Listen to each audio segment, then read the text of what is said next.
Friends, happy Christmas. మీ క్రిస్మస్ని సంరంభంగా జరుపుకుంటున్నారా? అయితే మీ క్రిస్మస్లో క్రీస్తున్నాడా? అసలు యేసయ్య ఈ లోకంలోకి ఎందుకు వచ్చారంటారు? మొట్టమొదటిగా పాపులను రక్షించడానికి. 1 తిమోతి 1:15 ప్రకారం మనుషులందరూ పాపం చేసి దేవుని నుండి దూరం అయిపోయారు. వారిని విమోచించడానికి. రెండవది నిత్య జీవం అందించడానికి.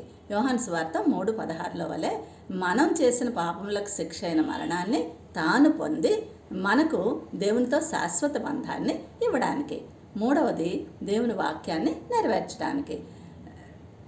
దేవుడు సర్వమానవాళిని ఎంతగానో ప్రేమించి చేసిన రక్షణ ప్రణాళికలో దేవుని చిత్తాన్ని నెరవేర్చడానికి. నాలుగవది వెలుగును ప్రసాదించడానికి.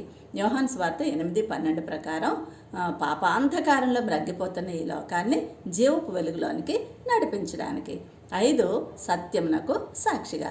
యోహాను సువార్త 18:37 ప్రకారం దేవునిని గూర్చిన సత్యమును మన జీవిత పరమార్థాన్ని తెలియజేయడానికి, బోధించడానికి అన్నమాట. 6 సేవ చేయడానికి. 7 ర్యాన్సమ్గా మారటానికి.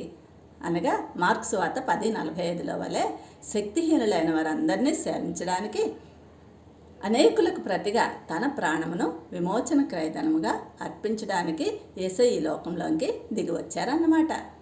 సంక్షిప్తంగా చెప్పాలి అని అంటే సర్వ మానవాళిని ఆ దేవుడు ఎంతగా ప్రేమిస్తున్నారో చూపించడానికి, వారిని పాపపు సంకెళ్ళ నుండి విడిపించడానికి, దేవునితో సమాధానపడే మార్గాన్ని చూపించడానికి మధ్యవర్తిగా అన్నమాట. అంటే భగవంతునికి భక్తునికి అనుసంధానకర్తగా అన్నమాట.